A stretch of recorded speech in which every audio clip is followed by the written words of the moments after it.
selamat Ia meninggalkan tinggal, suaminya, Rendra yang menertawakannya miskin. tepat di depan pintu. Selamat tinggal, Rendra yang miskin, katanya, penuh Pemirsa, hinaan. kami Padahal, kabarkan hari ini, Rendra tak pernah warisan sebesar miskin. 7 miliar Ia rupiah hanya dari sedang pengusaha menguji. Rendra telah 3 ditemukan. hari setelah Karin Ini pergi, adalah berita ia mengejutkan. menemukan fakta Tolonglah mengejutkan. saya, Rendra. Suaminya Saya mohon, adalah ahli beri waris saya waktu tunggal sedikit dari lagi. kekayaan Tidak bisa, 7 Karin. miliar. Batas waktunya Dengan sudah penyesalan lewat. besar, Ini ia murni kembali bisnis. menelepon. Apakah Rendra akan memaafkan pengkhianatan yang dibayar mahal itu? Sebelum melanjutkan ceritanya, mari tuliskan di komentar. Dari mana kamu menonton video ini? Semoga yang sudah subscribe channel Hakikat Kisah, kami doakan dimudahkan urusannya, dilancarkan rezekinya, disehatkan badannya, dan dikabulkan semua doanya. Amin. Mari kita mulai ceritanya. Rendra selalu membuat kopi dengan cara yang sama. Pagi, pukul 6 tepat. Air mendidih dari ketel listrik kecil, kopi bubuk robusta murah yang ia beli curah di pasar, dan sesendok gula batu yang selalu ia pecahkan dengan punggung sendok perak warisan ibunya.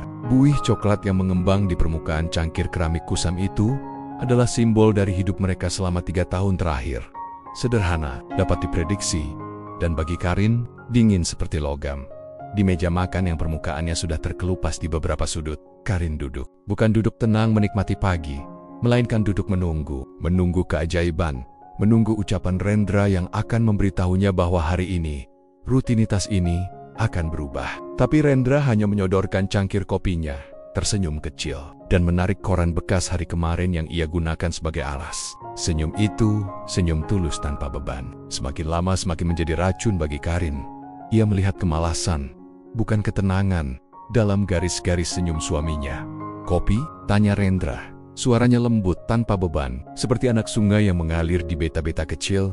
Karin hanya mengangguk, tanpa melihat mata suaminya. Ia menggeser piring nasi goreng sisa semalam yang baru saja ia panaskan, mengambil sesendok, dan mengunyahnya tanpa selera. Di benaknya, ia membandingkan. Baru semalam ia melihat unggahan Sarah, teman lamanya, yang sedang sarapan avocado toast dengan pemandangan kota dari lantai 25. Di bawahnya, suaminya, seorang manajer tingkat menengah, yang sebenarnya tidak sekaya itu, menuliskan, "Selamat pagi, ratuku." Karin menelan nasi gorengnya yang berminyak, dan merasakan kepahitan yang bukan berasal dari cabai.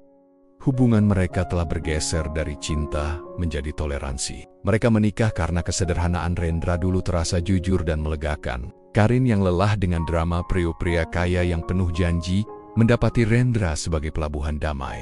Namun, kedamaian ternyata sangat membosankan. Apartemen 1 kamar tidur sewa di pinggiran kota, mobil bekas tahun 2010 yang selalu berbau bensin, dan rencana akhir pekan yang selalu sama, membersihkan rumah dan menonton film bajakan di televisi tabung mereka yang tua. Tidak ada liburan ke luar negeri, tidak ada tas desainer, tidak ada cerita yang menarik untuk dibagikan di grup sosialita. "Aku dengar Raka, teman kantormu, baru beli rumah baru di Pondok Indah," kata Karin tiba-tiba. Suaranya sengaja dibuat santai, tapi mengandung unsur tuduhan yang tajam. Rendra mengangkat bahu, membalik halaman koran bekas. "Oh Raka, ya, dia memang pekerja keras. Kami sama-sama manajer, tapi beda divisi. Gaji kami beda tipis. Mungkin dia punya sumber pendapatan lain. Bagus untuknya." Jawaban itu adalah kesalahan fatal. Di telinga Karin, itu terdengar seperti pengakuan kekalahan. Beda tipis, pikir Karin sinis. Beda tipis antara punya rumah dan tidak. Beda tipis antara masa depan cerah dan hanya buih kopi coklat di pagi hari. Rendra tak pernah ambisius. Ia puas dengan gajinya, ia puas dengan hidupnya, dan ia tidak pernah terlihat gusar ketika tagihan listrik sedikit naik. Sikap puas Rendra inilah yang telah mengubah cinta Karin menjadi rasa muak yang menjengkal. Karin ingin teriak, "Mengapa kamu tidak berusaha lebih keras? Apakah kamu tidak melihat bahwa aku semakin tua di tempat kumuh ini?" Karin ingin kemewahan, bukan hanya untuk gaya, tetapi sebagai bukti bahwa suaminya adalah seorang petarung. Ia ingin merasa bangga, bukan merasa malu setiap kali menjawab pertanyaan tentang tempat tinggal mereka. Ketidakmampuan Rendra untuk membaca keinginan terpendamnya itu adalah puncak dari rasa frustrasi Karin. Ia merasa tidak dicintai karena ia tidak dimewahkan. "Aku akan pergi ke mall hari ini," kata Karin, bangkit dari kursi, menyentuh cangkir kopi dingin itu, lalu meninggalkannya begitu saja. "Aku butuh udara segar. Sudah lama aku tidak keluar dari peti mati ini." Rendra menurunkan korannya, menatap punggung Karin yang menjauh ke kamar, mengambil tas. Ia tersenyum, senyum yang sedikit getir kali ini. Di balik senyumnya yang tenang itu, Rendra menyimpan sebuah rahasia besar. Sebuah jaminan finansial yang bisa mengubah hidup mereka dalam sekejap mata, warisan properti dan uang tunai senilai total 7 miliar rupiah dari kakeknya yang ia pegang teguh. Belum dicairkan, belum disentuh. Ia telah berjanji pada dirinya sendiri untuk tidak menggunakan uang itu sampai ia yakin Karin mencintainya. Mencintai Rendra yang bersahaja, bukan Rendra si pemilik kekayaan. Rendra ingin menguji apakah pernikahan mereka didasari oleh cinta sejati atau sebatas kenyamanan material. Sayangnya, buih kopi yang dingin itu perlahan-lahan mulai memberinya jawaban. Karin keluar dari kamar, tas lempang kulit imitasi di bahunya. Ia tidak lagi menoleh, bahkan tidak mengucapkan selamat tinggal. Suara pintu yang tertutup perlahan tidak menciptakan keheningan, tetapi menciptakan suara lain yang lebih menekan, suara bisikan kegagalan yang memuakan di telinga Karin. Rendra kembali menatap buih kopi di cangkirnya. Buih itu sudah hilang, meninggalkan sisa hitam pekat. Pusat perbelanjaan adalah surga buatan, dan Karin mencintai surga buatan itu. Aroma parfum mahal, lantai marmer yang mengilap, dan etalase kaca yang memamerkan kehidupan yang ia dambakan. Disinilah ia merasa dirinya sepadan, meskipun ia hanya bisa melihat-lihat saat sedang berdiri di depan butik sepatu desainer. Pandangannya bertemu dengan seorang pria yang baru keluar dari toko jam tangan mewah. Pria itu, yang kemudian ia ketahui bernama Dio, tidak tampan memesona. Tetapi ia mengenakan pakaian yang rapi, arloji yang mencolok, dan tersenyum dengan percaya diri yang berasal dari dompet yang tebal. Dio melihat Karin yang terpaku pada sepasang sepatu hak tinggi. Ia mendekat, tidak tergesa-gesa, namun dengan tujuan yang jelas. Sepatu itu terlihat memukau, tapi saya yakin Anda lebih memukau tanpanya, katanya dengan nada menggoda yang agak klise, tapi entah mengapa terdengar menarik di telinga Karin. Dio bukan Bill Gates. Dio hanyalah seorang eksekutif muda yang baru saja mendapatkan promosi dan sedikit lebih stabil daripada Rendra. Rumahnya hanya lebih besar sedikit, mobilnya lebih baru sedikit, dan rekeningnya hanya lebih tebal sedikit. Tapi bagi Karin, sedikit itu adalah jurang pemisah antara kenyataan yang menyakitkan dan ilusi kebahagiaan. Mereka akhirnya duduk di kafe kelas atas, di mana harga satu cangkir kopi Dio setara dengan bubuk kopi Rendra untuk 1 minggu. Karin menceritakan kehidupannya dengan nada datar yang dibuat-buat, menekankan betapa damainya tapi membosankan suaminya. Dio mengangguk simpati, mengulurkan tangannya yang dihiasi jam tangan perak berkilauan. Hidup terlalu singkat untuk hanya damai. Anda butuh semangat, Karin. Anda pantas mendapatkan lebih dari sekadar kedamaian yang dingin. Malam itu, Karin pulang larut. Ia tidak lagi menyembunyikan senyumnya. Baju barunya ia membelinya dengan kartu kredit yang ia sembunyikan dari Rendra dan parfum baru yang beraroma vanila manis. Semuanya seperti seruan perang yang ditujukan pada Rendra. Rendra sedang duduk di sofa, membaca buku fiksi ilmiah yang halamannya sudah usang. Di bawah lampu belajar kecil, dari mana saja? Tanya Rendra, menatapnya. Ada sedikit kesedihan tersembunyi di matanya. Bertemu teman lama, Ada Arisen. Mereka semua hidupnya sudah jauh di depan. Aku hanya bisa mengganggu sambil menyembunyikan tas usangku di bawah meja. Jawab Karin, nadanya dingin dan menusuk. Ia melemparkan tasnya ke kursi, menciptakan suara debam yang keras. Rendra menutup bukunya perlahan. Kamu tahu, kamu tidak perlu malu dengan kita. Kalau kamu ingin kehidupan yang lebih baik, kita bisa bicarakan. Kita bisa merencanakan. Rencanakan apa, Rendra? Rencanakan untuk membeli bubuk kopi yang lebih mahal. Aku lelah dengan perencanaan yang berujung pada kenyataan bahwa kita harus berhemat setiap kali ingin membeli sepotong cupcake. Karin duduk di hadapannya, tatapan matanya tajam dan penuh penghinaan. Bukan uangnya, Rendra. Itu adalah ambisi. Kamu tidak punya, dan kamu tidak ingin punya. Kamu nyaman dengan kesederhanaan, dan aku tenggelam di dalamnya. Rendra memejamkan mata sejenak, menenangkan badai yang mulai bergemuruh di dadanya. Ia memikirkan warisan itu, brankas virtual yang berisi 7 miliar rupiah. Ia memikirkannya, tetapi ia tidak mau menggunakannya. Bukan belum saatnya, tapi ia merasa Karin telah gagal dalam ujian yang tanpa sadar ia berikan. Jika ia mengeluarkan uang itu sekarang, ia hanya akan membeli loyalitas yang rapuh. Ambisi itu tidak diukur dengan harga mobil atau ukuran rumah. Karin, balas Rendra, suaranya kini lebih berat. Ambisi itu diukur dengan seberapa besar seseorang siap berjuang tanpa mengandalkan warisan atau bantuan siapapun. Aku hanya ingin kita berdua berjuang dari nol, agar kita bisa menghargai apa yang kita miliki. Karin tertawa terbahak-bahak. Tawa itu terdengar sumbang dan menyakitkan. Berjuang dari nol? Itu hanya alasanmu untuk menjadi pecundang yang nyaman. Aku sudah muak berjuang, Rendra. Aku ingin menikmatinya. Dan jujur saja, aku sudah bertemu seseorang yang mengerti arti menikmati. Kalimat itu seperti pecahan kaca yang menusuk tepat ke jantungnya. Rendra hanya menatapnya. Keheningan yang tersisa di ruangan itu adalah keheningan paling beracun yang pernah mereka alami. Jendela usang apartemen mereka, yang selalu ia pandang sebagai simbol awal yang baru, kini terlihat seperti celah retak yang siap menelan mereka berdua. Karin tidak lagi melihat keindahan pada kesabaran Rendra. Ia hanya melihat kelemahan. Malam itu, Rendra tahu, hanya tinggal menunggu waktu. Beberapa hari kemudian, ketegangan di antara mereka sudah tidak bisa lagi ditutup-tutupi. Aroma kopi pagi hari, Rendra terasa seperti racun bagi Karin, dan senyum kecilnya tampak seperti lelucon. Melamatut, pertengkaran yang selama ini mereka tunda akhirnya meletus. Karin baru saja kembali dari makan malam bersama Dio di sebuah restoran yang tidak terlalu mewah, tetapi cukup untuk membuat Rendra cemburu. Ia pulang dengan aroma masakan Mediterania yang mahal melekat di bajunya dan senyum puas yang menjengkelkan. Rendra sedang di dapur, mencuci piring sisa makan malamnya yang sederhana. Kamu harus lihat tempat itu. Rendra, kata Karin.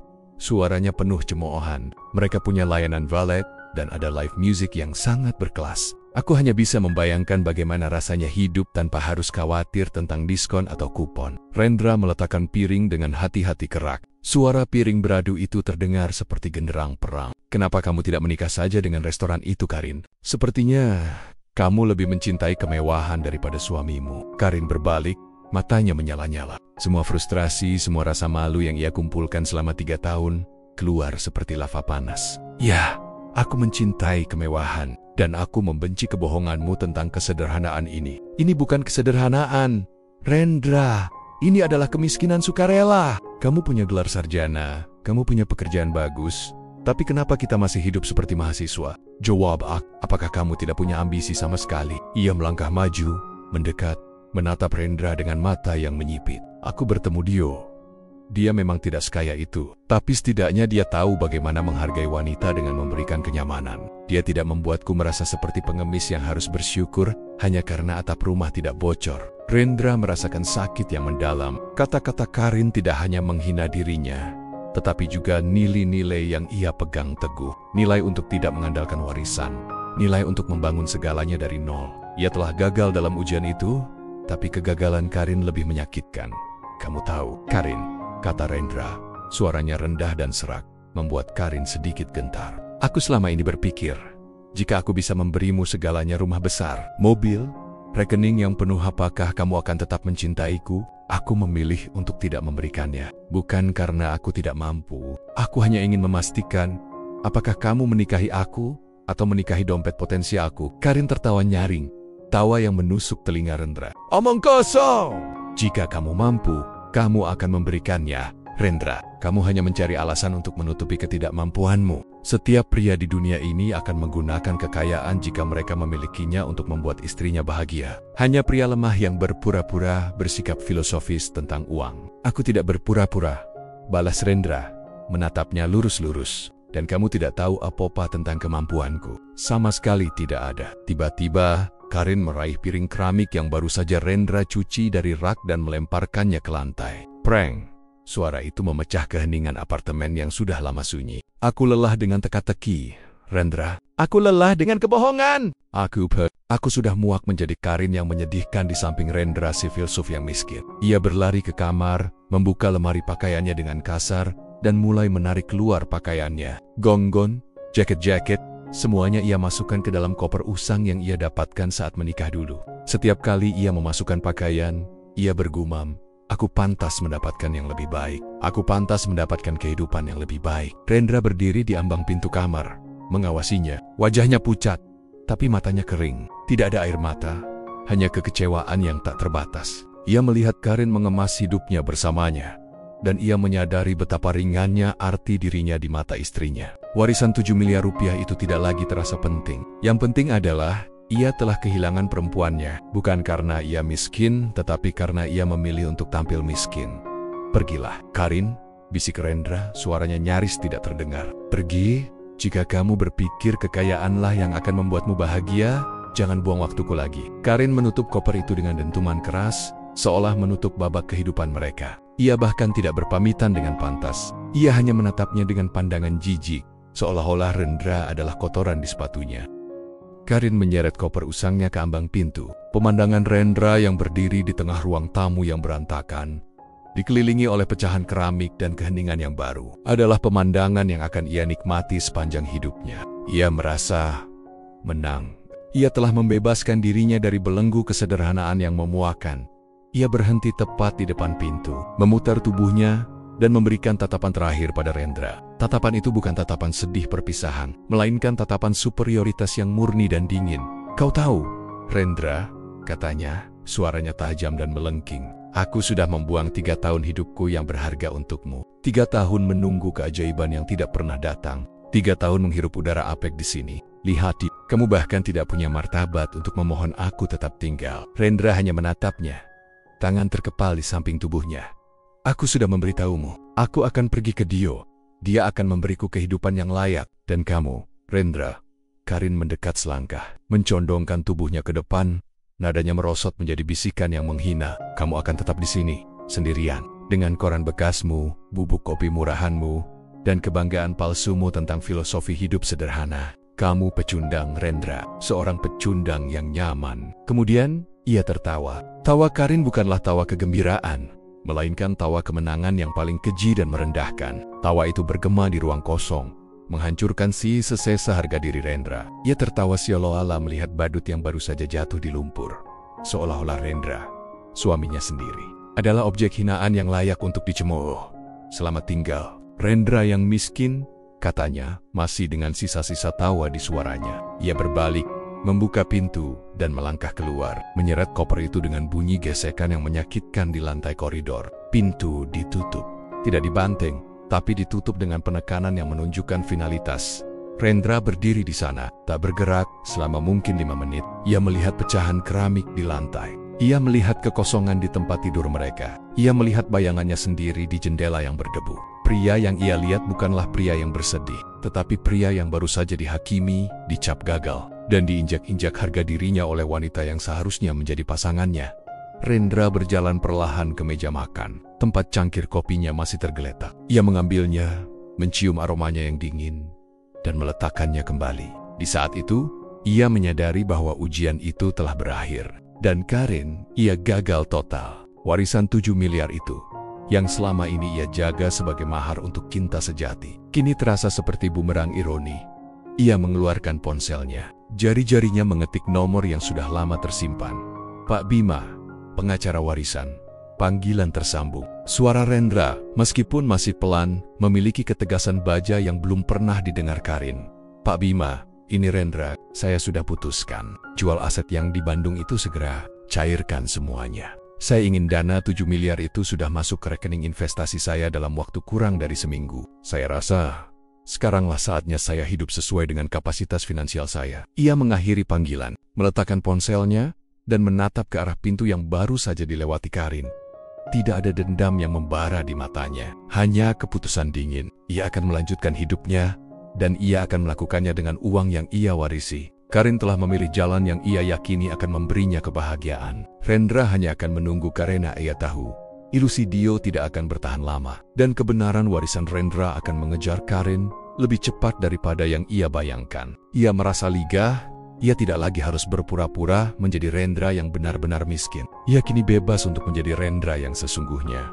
3 hari berlalu sejak Karin meninggalkan apartemen. 3 hari itu terasa seperti sewindu bagi Karin. Ia pindah ke unit apartemen Dio yang ternyata, meskipun terlihat lebih modern, tidak jauh berbeda dari tempat tinggal Rendra. Apartemen Dio memang berlokasi lebih strategis, memiliki pemandangan kota dan perabotannya lebih stylish, tetapi tidak ada kemewahan nyata yang ia harapkan. Dio, pria yang ia anggap sebagai tiket menuju kehidupan yang lebih baik, ternyata adalah seorang pria yang sangat perhitungan. Ia memang memiliki mobil baru, tetapi itu dicicil. Ia memang makan di restoran berkelas, tetapi selalu mencari promo dan mengeluh tentang harga makanan di sepanjang perjalanan pulang. Dio bukanlah malaikat penyelamat yang ia bayangkan. "Sayang, jangan menyalakan AC terlalu dingin. Tagihan listrik di sini bisa membunuhmu," kata Dio pada malam pertama mereka. Sambil mematikan pendingin udara, membuat Karin merasa gerah dan tidak nyaman. "Tapi di apartemen Rendra, aku bisa menyalakan AC sesukaku," balas Karin. Tanpa sadar membandingkan, Dio tertawa sinis. Ya, karena dia membayar tagihan AC untuk sepetak ruangan. Ini adalah apartemen yang lebih besar sayang. Biayanya jauh lebih mahal. Kamu harus belajar berhemat di sini. Karin terdiam. Ia baru menyadari bahwa kesederhanaan Rendra didasari oleh ketenangan, sementara kemewahan Dio didasari oleh paranoia biaya. Di sini, ia harus meminta izin untuk membeli sepatu baru, harus menjelaskan mengapa ia ingin makan di luar, dan yang paling parah, ia harus memuji Dio terus-menerus agar ia tetap bahagia. Ia telah menukar kebebasan dengan sangkar perak yang dingin. Dio bekerja di bidang yang sama dengan Rendra, tetapi ia lebih fokus pada penampilan luar. Pakaian bermerek, perhiasan, dan mobil yang berkilauan adalah investasinya. Di balik itu semua, Dio hidup dalam tekanan utang cicilan yang tak terlihat. Ia kaya di permukaan, tetapi miskin dalam kedamaian. Penyesalan itu mulai merayapi hati Karin. Bukan penyesalan karena meninggalkan Rendra sang suami, tetapi penyesalan karena meninggalkan Rendra sang sumber daya yang tidak ia ketahui nilainya. Ia memikirkan tawa hinanya di ambang pintu, kata-kata meremehkan yang ia lontarkan, dan air matanya yang tidak keluar. Betapa bodohnya ia melemparkan permata demi sepotong kaca berwarna. Sementara itu, di apartemen lamanya, Rendra justru mulai merasakan kedamaian sejati. Uang warisan itu, setelah proses administrasi yang cepat, kini telah berada di rekeningnya. 7 miliar rupiah. Angka itu besar, tapi tidak mengubah esensinya. Ia membersihkan pecahan keramik, menyewa jasa pengecatan, dan mengubah apartemen itu menjadi tempat yang lebih nyaman untuk dirinya sendiri. Ia membeli sofa baru, kasur yang lebih empuk, dan ia membeli bubuk kopi yang lebih mahal. Rendra tahu ia bisa membeli rumah mewah sekarang, tapi ia menundanya. Ia ingin menikmati kebebasan yang ia peroleh. Kebebasan dari tuntutan, kebebasan dari cinta bersyarat. Ia kembali fokus pada pekerjaannya, kini dengan energi baru. Rendra tidak lagi menahan dirinya. Ia mulai berinvestasi kecil, membaca buku-buku finansial yang dulu ia simpan di laci, dan menjalani hidup yang ia pilih. Tanpa topeng miskin, ia tidak menangis untuk Karin. Ia hanya merasa kasihan. Kasihan pada wanita yang begitu mudah menukar janji sejati dengan kilauan palsu. Warisan itu, yang seharusnya menjadi hadiah bagi pernikahan mereka, kini menjadi pelajaran pahit bagi mantan istrinya. Rendra tidak mencari balas dendam. Ia hanya tahu, alam semesta memiliki cara yang kejam untuk mengembalikan apa yang telah kita berikan. Dan tawa hina Karin di bab 4, ia tahu, akan dibalas dengan air mata keputusasaan yang akan datang. Karin sedang duduk di sofa apartemen Dio. Merasa bosan, Dio sedang keluar untuk bertemu dengan kliennya, meninggalkan Karin sendirian dengan perabot mahal yang terasa asing. Ia menyalakan televisi, mencari berita gosip atau acara hiburan untuk mengusir kebosanan. Tiba-tiba, sebuah breaking news menarik perhatiannya. Berita lokal di saluran bisnis. Judulnya transaksi properti senilai miliar. Ahli waris tunggal mencairkan aset keluarga Dwi Kora. Karin hampir tidak mendengarkan. Tetapi kemudian ia mendengar sebuah nama. Aset tanah seluas 5 hektar di kawasan pinggiran kota Bandung, yang selama ini tidak tersentuh, akhirnya berhasil dijual dengan nilai fantastis. Pengacara Bima Sentosa dari firma hukum Bima dan rekan mengonfirmasi bahwa ahli waris tunggal, Rendra Setiawan, telah mencairkan aset tersebut. Kabarnya, nilai total warisan tersebut mencapai 7 miliar rupiah. Nama Rendra Setiawan. Rendra Karin merasakan darahnya mengalir deras dari wajahnya. Jantungnya mulai berdetak tak karuan. Berdebar keras di dadanya seolah ingin memecahkan tulang rusuknya. Ia berdiri, kemudian terduduk lagi. Ia menatap layar televisi, di mana foto buram Rendra foto lama saat ia masih sekolah dipampang di sudut kiri bawah. 7 miliar rupiah. Otaknya, yang selama 3 hari sibuk mencari alasan untuk membenarkan keputusannya meninggalkan Rendra, kini mulai berputar dengan kecepatan yang menyakitkan. 7 miliar. Bukan sedikit uang. Itu adalah jumlah yang besar. Jumlah yang bisa memberinya avocado toast di puncak gedung pencakar langit setiap hari selama sisa hidupnya. Itu adalah jumlah yang bisa membeli kebebasan dan rasa bangga yang ia dambakan. Ia ingat kata-kata Rendra di malam pertengkaran mereka.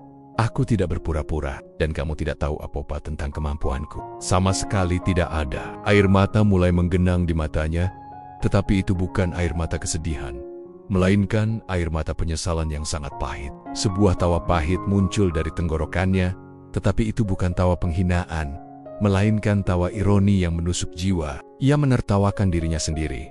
Karin telah meninggalkan 7 miliar rupiah. Ia menertawakan seorang miliarder yang sedang menyamar sebagai orang sederhana. Ia menukarnya dengan Dio, yang bahkan terlalu perhitungan untuk menyalakan AC. Kepalanya terasa pusing. Ia berlari ke kamar mandi. Wajahnya terpantul di cermin. Wajah seorang wanita yang baru menyadari bahwa ia telah membuang tiket lotre yang sudah pasti menang. Ia ingat tawa hinanya di depan Rendra. Tawa yang merendahkan, yang sekarang terasa seperti bumerang yang menghantamnya dengan kekuatan penuh. Bodoh, aku bodoh. Bagaimana aku bisa tidak tahu? Bisiknya. Mencengkeram tepi wastafel. Ia mulai menkari-kari ponselnya. Tangannya gemetar. Ia harus menelepon Rendra. Ia harus menjelaskan. Tidak, ia tidak perlu menjelaskan. Ia hanya perlu memohon. Ia harus kembali. Ia harus mendapatkan apa yang seharusnya menjadi haknya. Warisan itu adalah bagian dari hidup mereka. Bagian dari janji pernikahan mereka. Ia telah melalui masa-masa sulit bersama Rendra. Ia merasa berhak atas uang itu. Meskipun ia meninggalkannya karena kemiskinan palsunya. Semua kata-kata manis yang ia katakan pada Dio, semua rencana masa depan yang ia rancang, tiba-tiba terasa hampa dan menjijikkan. Dio hanyalah batu loncatan yang salah. Rendra adalah pangeran yang menyamar. Dan ia, Karin, adalah seorang idiot yang menendang pangeran itu keluar dari istana. Ia kembali ke ruang tamu, melihat ke arah ponselnya. Nomor Rendra, yang sudah ia hapus dari daftar kontak, kini harus ia cari di ingatan. 3 hari. Hanya 3 hari. 3 hari adalah batas waktu antara seorang istri yang menghina dan seorang pengemis yang memohon. Karin menghabiskan sisa hari itu dengan kegelisahan yang mematikan. Ia tidak berani menelepon Rendra segera. Ia tahu ia harus mempersiapkan diri, merangkai kalimat yang paling menyentuh, paling meyakinkan, dan paling manipulatif yang bisa ia ciptakan. Ia berlatih di depan cermin, mencoba berbagai ekspresi, menangis terseduh-seduh, wajah menyesal yang mendalam, hingga tatapan mata penuh cinta yang ia harap masih bisa menipu Rendra. Saat malam tiba, Dio mengirim pesan bahwa ia akan pulang larut. Itu adalah kesempatan emas. Karin tahu ia tidak bisa menunggu lebih lama. Ketakutan bahwa Rendra akan menggunakan uang itu untuk memulai hidup baru dengan wanita lain mencekik dadanya. Ia duduk di sudut sofa, jauh dari cahaya, dan menekan tombol panggil. Jantungnya berdebar kencang, suaranya tercekat. Amen. Nada sambung berbunyi 4 kali sebelum Rendra mengangkatnya. Suara Rendra tenang, datar, dan profesional. Sama sekali tidak ada jejak kehancuran yang ia tinggalkan 3 hari lalu. Karin menarik napas panjang, mencoba menstabilkan suaranya. Ia memilih strategi tangisan. Rendra, bisiknya, suara tercekat dan penuh air mata palsu. Ini aku, Karin. Aku tahu.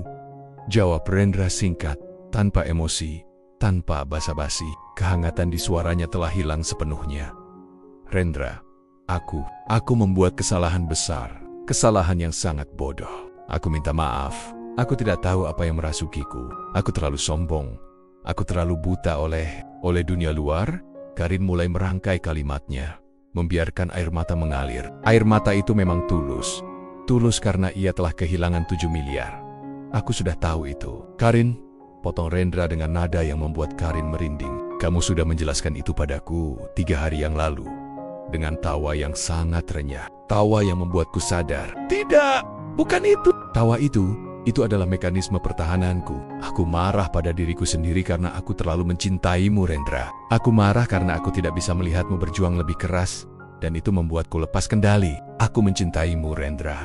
Aku benar-benar mencintaimu. Dia tidak berarti apa-apa. Dia hanya pelampiasan. Aku ingin kembali. Aku ingin pulang. Karin menumpahkan semua janji, semua sumpah, semua pengakuan cinta yang ia abaikan selama pernikahan mereka. Ia menceritakan betapa sepinya hidupnya tanpa Rendra, betapa ia merindukan buih kopi sederhana Rendra, betapa ia mencintai kesederhanaan mereka. Ia berbohong dengan sangat fasih, mencampurkan sedikit kebenaran tentang kebosanannya di apartemen Dio untuk membuatnya terdengar lebih meyakinkan. Ia memohon, ia merengek, ia bahkan berjanji akan menjadi istri yang lebih baik, lebih sabar, dan lebih menghargai.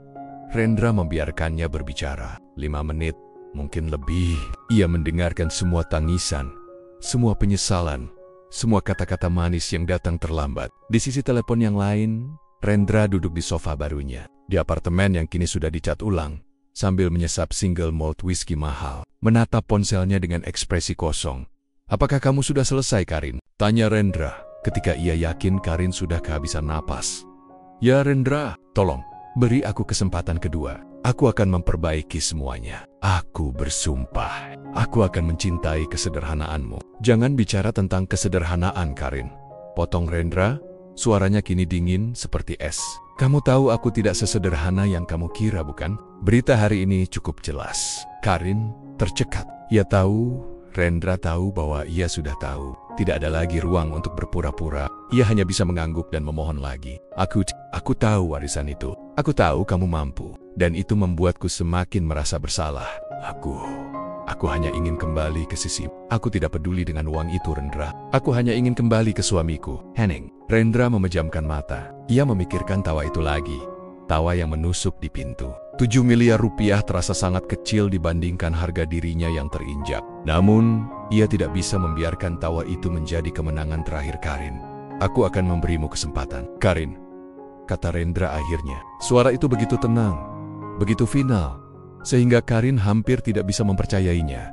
Sungguh? Ya Tuhan, Rendra, Terry McCossie, aku akan datang sekarang. Tunggu, potong Rendra. Aku akan memberimu kesempatan, tapi kamu harus tahu, Karin. Kesempatan kedua ini adalah milikku. Kamu akan kembali. Tapi kali ini, kamu akan hidup dalam beang-beang kesalahanku. Kamu akan mendapatkan kenyamanan. Ya, tapi kamu juga akan mendapatkan suamimu yang tidak akan pernah melupakan tawa di ambang pintu itu. Dan kamu akan mendapatkan hidup yang meskipun kaya, tidak akan pernah sebahagia saat kita berdua hanya memiliki buih kopi murahan. Minggoji, Karin tidak peduli. Ia mengerti bahwa ia telah menang, setidaknya di permukaan. Why, aku mengerti. Aku siap melakukan apapun. Karin kembali. 3 hari setelah ia pergi dengan tawa menghina, ia kembali dengan koper yang sama. Namun kali ini ia dihiasi air mata palsu dan janji-janji tulus palsu. Rendra menunggunya di apartemen, yang kini terlihat lebih segar, lebih terang, dan lebih mahal dari sebelumnya. Sofa baru, TV layar datar, dan aroma pembersih lantai mahal. Tanda-tanda kekayaan mulai merayap masuk. Saat Karin masuk, ia langsung berlari memeluk Rendra. Pelukan itu terasa dingin dan asing bagi Rendra. Ia membalas pelukan itu, tapi tanpa kekuatan yang dulu ia miliki. Aku minta maaf, sayang. Aku sangat menyesal, bisik Karin, menenggelamkan wajahnya di dada Rendra. Di benaknya, ia sudah membayangkan liburan ke Eropa dan tas tangan baru. Rendra melepaskan pelukan itu dengan lembut. Ia menatap Karin.